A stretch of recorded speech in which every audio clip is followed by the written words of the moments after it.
Bueno, hoy iniciamos con el video de modulación en amplitud de AM completa, o sea, la doble banda lateral más la portadora.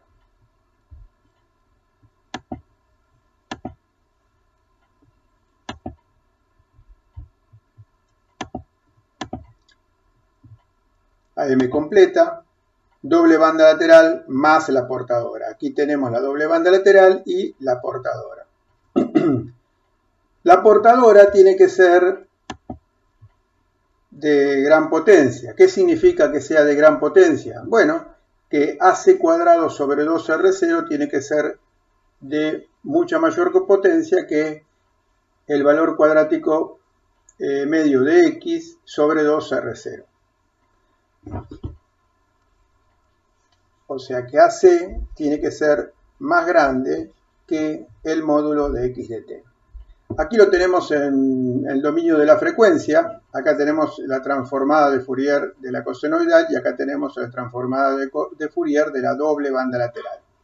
Esta es una expresión más simplificada, sacando factor común AC coseno de omega CT, y nos queda ahí un factor que es el índice de modulación M, que es igual a la amplitud máxima de X de T respecto a la amplitud máxima de la portadora. Este índice de modulación no puede superar el valor 1, tiene que ser menor que 1 y tiene que ser mayor que 0. Normalmente, el índice de modulación 1 es un índice de modulación teórico. Normalmente, este índice de modulación tiene valores entre 0,1, 0,2, 0,3. Bien.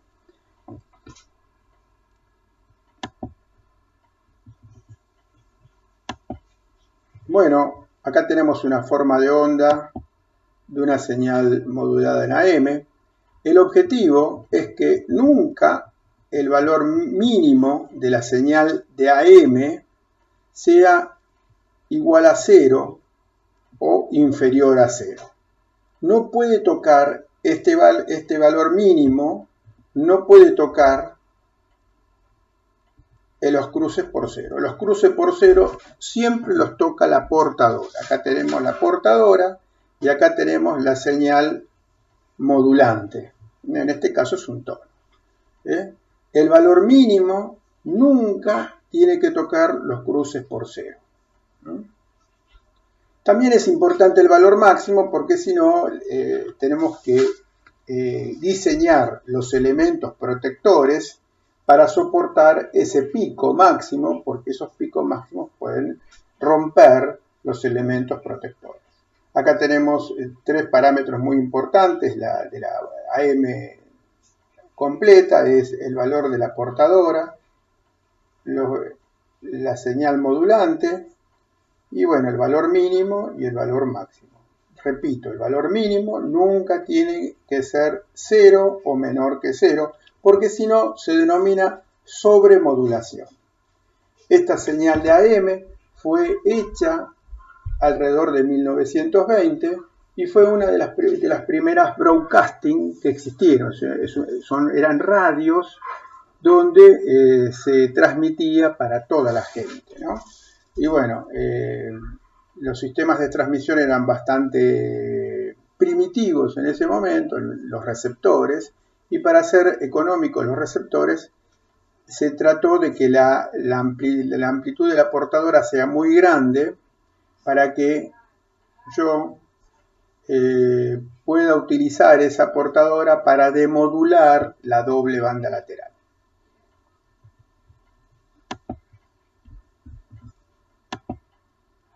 Bueno, acá tenemos a M de un tono, donde X de T es igual a M coseno de omega M de T.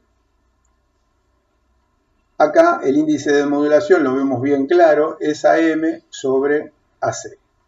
Esta relación de amplitudes de la portadora y de la amplitud de la modulante no puede ser mayor que 1, igual a 1, tiene que ser inferior a 1 y mayor que 0.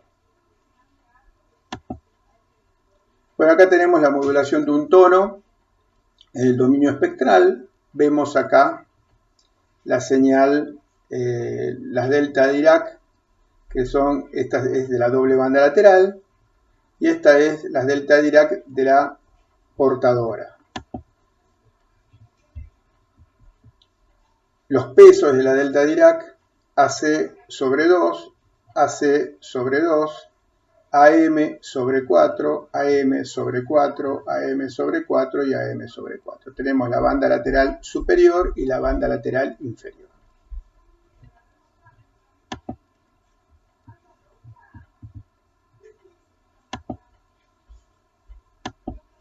Bueno, acá tenemos una forma de calcular el índice de modulación, teniendo en cuenta el valor máximo y el valor mínimo de la señal modulada de AM, B máximo menos B mínimo, B máximo más B mínimo, esta relación. Bueno, acá tenemos una sobremodulación cuando el índice de modulación M es mayor que 1. ¿Ven? Los cruces por cero ya no los domina solamente la portadora, sino también el mensaje. Esto no corresponde, no tiene que suceder nunca en una señal de AM completa. Los moduladores de AM tenemos lo mismo que en la doble banda lateral.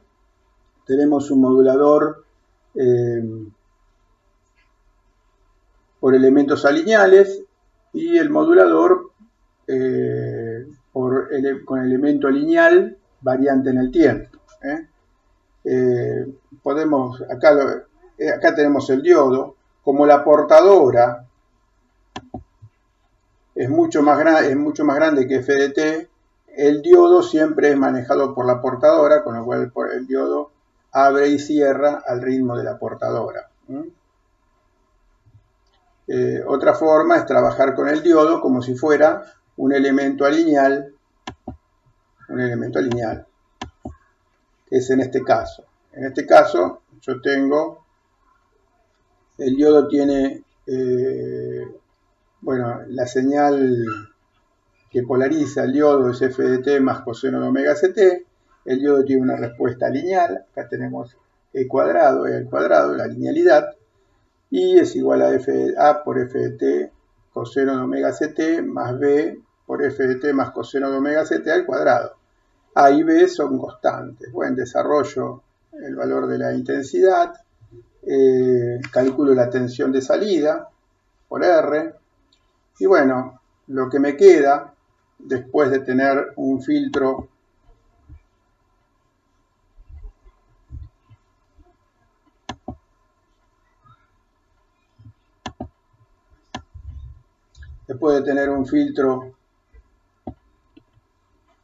pasabanda, cuya frecuencia de sintonía es Fc y el ancho de banda es 2W, me queda B de salida, R por A coseno de omega Ct, R por 2R por B, por F de T coseno de omega Ct. Acá tenemos la doble banda lateral y acá tenemos la portadora. La idea sería que esta portadora sea de alta potencia, o sea que este factor sea mayor que este factor.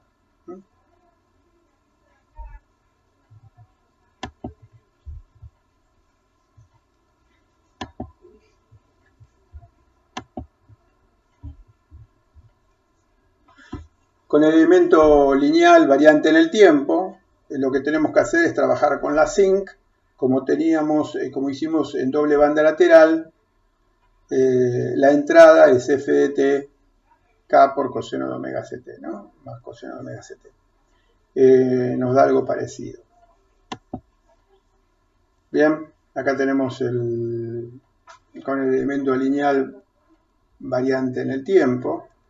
Acá tenemos cómo lo analizamos desde el punto de vista espectral. Bueno, acá tengo la banda base, X de T o F de T. Acá tengo la portadora de alta potencia. Acá tengo el elemento lineal que abre y cierra, representado como una señal cuadrada de valor entre 1 y 0, de frecuencia Fc, periodo Tc. Entonces multiplica en el dominio del tiempo, convoluciona en el dominio de la frecuencia. Entonces esto, convolución, me da acá y una señal por acá. la convolución de esta señal con esta me da una señal por acá y otra señal acá en 0. La convolución de esta con esta me da una señal acá y las delta de Dirac por acá. Convolución acá me da la señal acá y las dos delta de Dirac. La convolución acá me da la señal acá y dos delta de Dirac. Y así sucesivamente. Voy a tener coeficientes con n impar, con n par se me van a hacer 0. Y después, ¿qué voy a hacer? Con un filtro pasabanda me voy a quedar con esta señal, que son la M completa. Doble banda lateral, ¿ven? Banda lateral superior, banda lateral inferior y la portadora.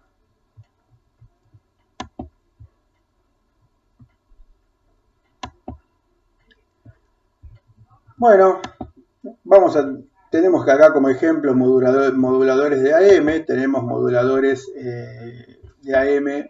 Estos son moduladores de bajo rendimiento, son dos tipos de moduladores. Este es un modulador de AM de bajo rendimiento para señales de AM de baja potencia, y estos son moduladores de alto rendimiento para señales de AM de alta potencia. Ven, acá se usan amplificadores lineales.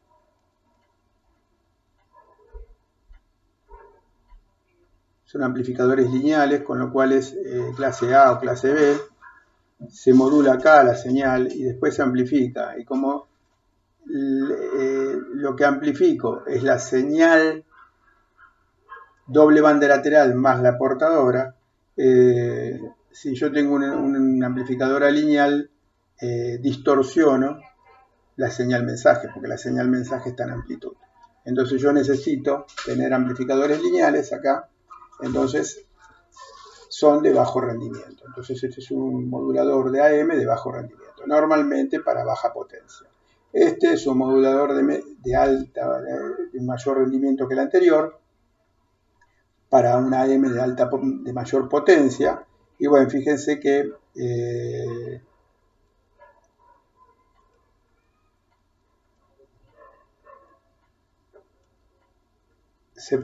acá tenemos el oscilador, el amplificador de potencia DRF, normalmente clase C. Acá tenemos la señal banda base, la XDT. Este es un amplificador clase A o clase AB. Y bueno, el amplificador bilineal, acá yo hago la modulación de AM y después lo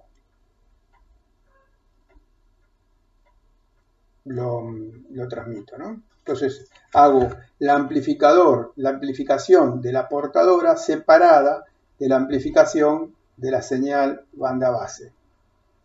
Entonces, ¿esto de qué me beneficia? Que la amplificación de la portadora la puedo hacer con un amplificador de alto rendimiento, un clase C, clase B. Y la banda base la amplifico con un clase A y clase B. Finalmente hago la modulación. Y esto me permite obtener un modulador de mayor rendimiento.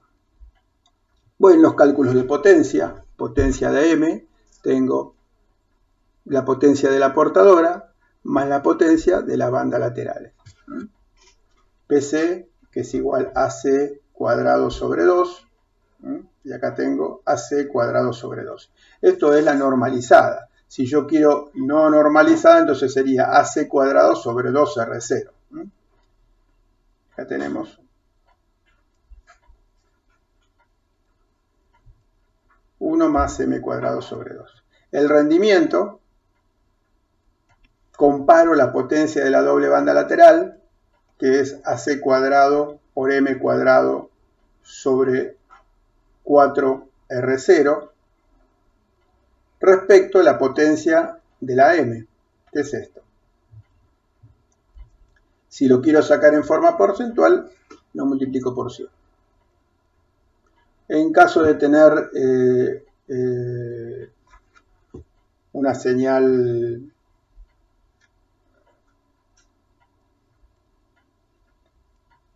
como está acá, a m cuadrado dividido 2 más m cuadrado. Y el rendimiento, acá yo tengo m cuadrado sobre 2m cuadrado porcentual. Fíjense que el rendimiento es muy bajo para este tipo de modulación, porque fíjense que la modulación, el m, ¿cuánto puede valer? Menor que 1, mayor que 0. Supongamos que el m vale 1, un caso teórico, máximo. Bueno, el rendimiento me daría un tercio. O sea, lo que sería un 33%. En el caso teórico máximo, es un techo. Normalmente los rendimientos son muy inferiores, ¿no es cierto? O sea, el M, por ejemplo, sería un M03, 0,3. Entonces los rendimientos son muy bajos. Es una señal que tiene un aprovechamiento de la potencia que transmite muy baja. Muy bajo aprovechamiento de la potencia que transmite. Ahora, ¿por qué se usa? Bueno, se usa porque facilito mucho la recepción. Hago que el receptor sea muy económico. Entonces esto era básico en 1920 porque yo teniendo un receptor económico, como esto se usa para broadcasting, yo necesitaba que mucha gente pueda comprar el receptor y así poder escuchar mi radio. Entonces, yo necesitaba que ese receptor sea económico.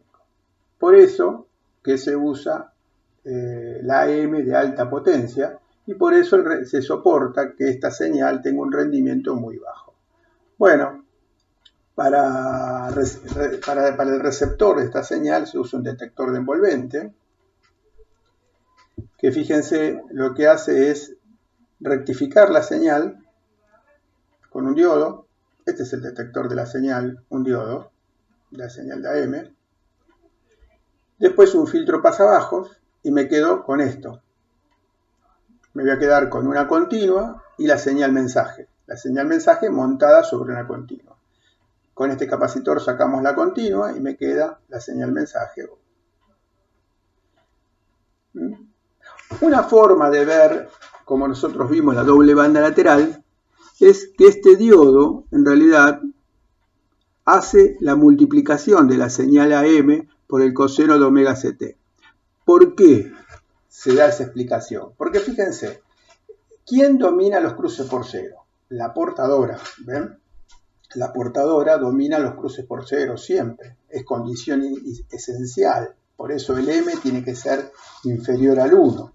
Entonces, si la portadora domina los cruces por cero, este diodo abre y cierra al ritmo de la portadora. Demostramos que esta apertura y cierre al ritmo de la portadora es una multiplicación en el dominio del tiempo. O sea que sería equivalente. El detector de envolvente sería equivalente al detector sincrónico, pero teniendo en cuenta esta característica importante que es que los cruces por cero siempre los maneja la portadora.